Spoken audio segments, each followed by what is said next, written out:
Welcome back to Relatives of Weddings Explained. I'm Aubrey Boyd with my wife, Deidre Boyd. Hello, everyone.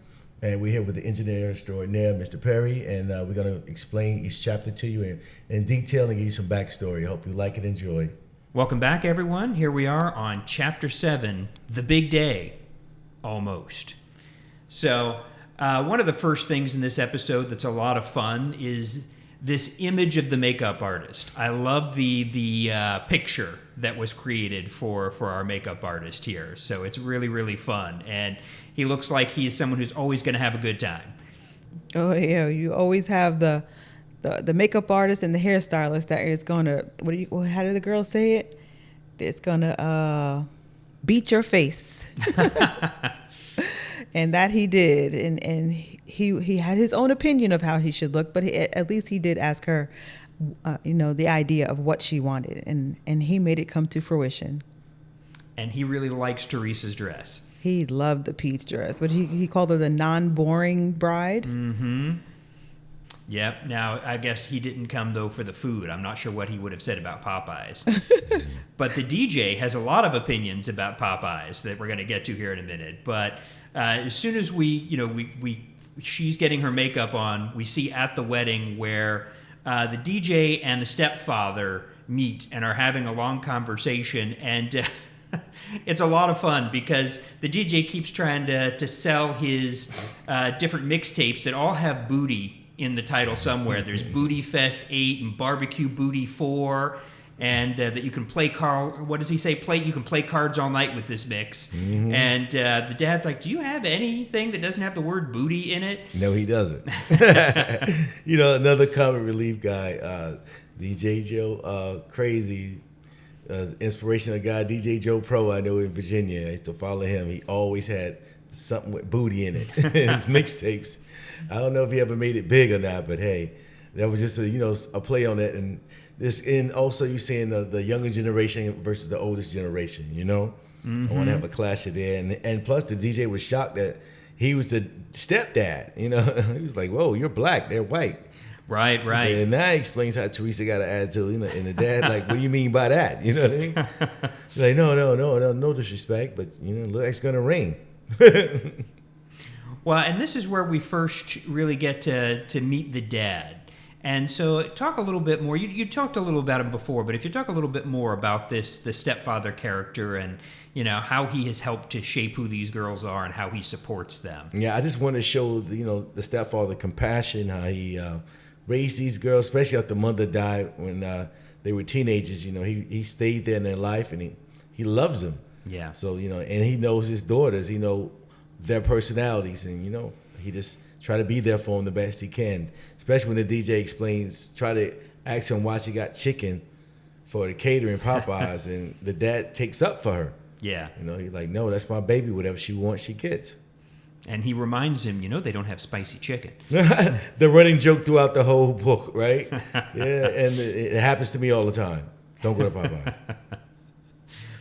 Well, hearing about the booty tapes reminded me very much of when I lived in Atlanta and Freaknik time would come around. Oh my gosh, you were around. You know about Freaknik? Oh yeah, I'm 93, 94, 95. I've never been. Yeah. Disclosure, I've never been. You don't have to. I don't think they do it anymore. No, you can't. You go to jail. They shut the whole city down. Well, it was in 95. Remember, 85 was shut down. Mm-hmm. Oh, it was a great time. Great time, Bill. Booty in the trees. I was there in, 90, I want to say it was 94. Yeah. And I was on the highway. And what they used to do is they'd put those big concrete barricades at exits to basically neighborhoods they didn't want the Freaknik partiers to go into. And so the highway would jam up. Mm-hmm. And it was a dead standstill. And it was one of the most amazing things I've ever seen. People got out of their cars, turned up the radios, and in the middle of 75, there was a dance party. For like 45 minutes, people are dancing literally in the streets. I was there, bro. I was there. I'm sure he was. In the Navy. I was serving my country. And they were passing out those tapes, and usually booty was in the title or in the picture, and or CDs at that point. Atlanta will never be the same. But yep, I well remember those summers in Atlanta at Freaknik time. Good time to be alive. Now these ladies, now those ladies are grandmothers. So thank God they didn't have cell phones back then, right? These girls think they invented twerking. Never did that. Yeah, I'm sure there's some 8mm videotapes out there, but no, we had to develop cameras. Remember? Right. Drop it off, Jackrabbit, and pick them up. Right, some disposable camera. Yeah, pictures, disposable right? cameras. Yeah, Polaroids. Thank God, yeah, that's and not the around Polaroids. anymore. Yeah. Man. I think I've got a few from Freaknik in boxes in storage my somewhere. goodness. So You had a great time, brother. But yeah, that's what I thought of when DJ Crazy Joe was talking about all his tapes. Yeah. And his email, of course, which is djjoecrazythebitchlover.com. There you go. Somebody gotta love him. Might well be Joe Crazy. My goodness. But, and what's always great about a character like this is that, like you were saying about it being based on someone, is that, yeah, we all have known this person. And it sounds like it might be exaggerated, but it really isn't. No. We've all known this real person. I think you still, Joe Pro is on Twitter and all that. So, well, X now. And Instagram. Look him up. You like, yeah, I can see that's the guy. Yep, and a bunch of people I knew in college that I don't know if they're still doing it, but this is who they were at that time for sure. Joe Pro got at least be older than me, so he in his 50s. He's still doing it, so it is what it is. Yeah, there's a lot of people out there like DJ Joe Crazy and Bar Robin, because even he tried to convince him to sell some of his tapes for him. Mm-hmm. Yeah. So they got some Isley Brothers on the tape. Well, and of course, he knows how to hustle because he's got a tape for Stepdad. And he's like, oh, you don't like rap? You don't like the other stuff? Well, hey, I've got something for you too. Mm. So, it has booty in the title as well. He's but family oriented. Exactly. Equal opportunist. Yeah. All age groups. You got to have something at all price points and for all age groups, right? True. Exactly. So, in all tastes.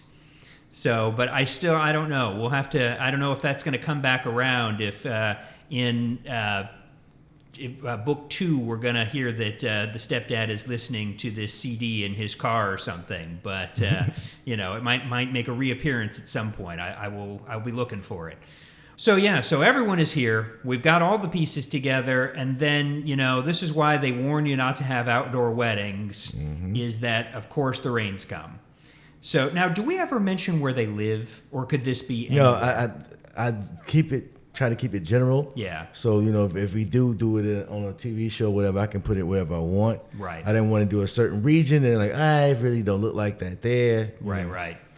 But, it rains almost everywhere. So they picked the wrong day, unfortunately, for this, and totally washes out the whole thing, ruins the dress, and the wedding is over for the day, canceled. Yeah, Teresa just realized her stubbornness ruined her wedding. Outside wedding at the park. Everybody tried to tell her, but she was hell-bent on having that wedding there. Yeah. On that day, at that time. She could have did the wedding earlier, probably when it rained, but no, she had to have the sunlight hit just right on her dress. The golden hour. Yeah, golden hour of the day. Well, and my first thought is that, the expense of a wedding by itself is tremendous. And then to have to do it again. Well, remember, Teresa didn't spend a lot of money on her wedding. Oh, that's true. All she spent the money was on her dress. You got to get all that Popeyes again. Yeah, but You got to convince them to do the spicy chicken. True. Spicy chicken comes once in a blue moon. Right. It sounds like, the white whale. Like, do we need to, start checking which Popeyes have spicy chicken? Right. I wish they had an app for that. Somebody need to invent that. Invent that one. They just put up a Popeyes over near my house. I need to go through and see if they got spicy chicken. Yeah, I've been there. They have it there. Do they? It's okay. new. Because it's new. Yeah. Maybe that's it. Give it a year. We don't have any chicken. So you only can go to a new Popeyes to get spicy chicken. They ain't trying to lure you in. Once they have you, that's it. And then they'll have an attitude about it if you ask about it, huh?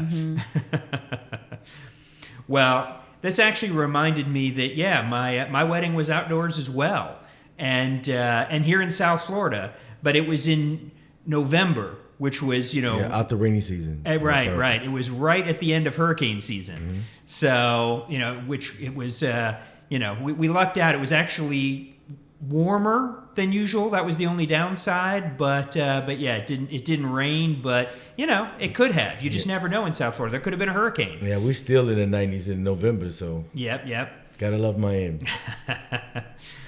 Well, so this park, you've talked about it before, that it was a park that y'all went to, and had a lot of memories around it. And I think that's a neat thing, because I think we all have a park in our lives or an open space. Even people who grew up in the middle of a city, there's always some sort of natural space that we're drawn to or that we've been to. And so I think that it all revolves around the park is a great way to connect with the audience here too, because it just sounds like a place like, oh yeah, I got a park. I might not have had a wedding there, but I got that place that I'm connected to. Yeah. Mostly everything I write is going to be some kind of park in it. Yeah. I don't know why, but it is. I guess we had our best memories when we first get married. The kids were little. They're all adults now. That you didn't need a lot of money to make kids happy. You know what I mean? Yeah. Get something from McDonald's, get something from Family Dollar, something to play with, or just make up games. Like we taught them how to play Mother May I, Simon Says. Right. Some of these games, the kids their age Red didn't light, even know what green it light. was, and that's free. When I grew up, you didn't have all those games. You had to make up games. Remember it? Touch somebody, got to run them down all day to touch them back. You're it. You know what I mean? So we taught our kids stuff like that, and water gun fights. Something. It doesn't need a lot of money to make kids happy or yourself happy. And this park it remains in our family because our girls are 4 years apart. India and Diamond are 4 years apart. Yeah. And then we even brought our son, Jay, there. Jean-Toul. And he's 8 years after that. So Nice. that's like 12 years worth of park experience. And all those years in between, it still remained relevant and important and special for all of them. And every time we go back to Virginia, we make sure we go by that park. Because those memories do come flooding back. I lived in South Florida when I was a kid. We went to a park down the street that was brand new at the time, and now it's been there, I won't say how many years, it's been there a long time. And when I moved back here, the first thing I did was went over to that park and remembered the times with family in that park. And so it's really amazing how those spaces can bring that back to us. Yeah, I know they remember it because then we would bring their cousins, Andrea and Zakia, and my little brother Robin, and they would all play. And I'm sure all of them remember this park. And They they may all not grown remember now. where it is, but they remember being at that park.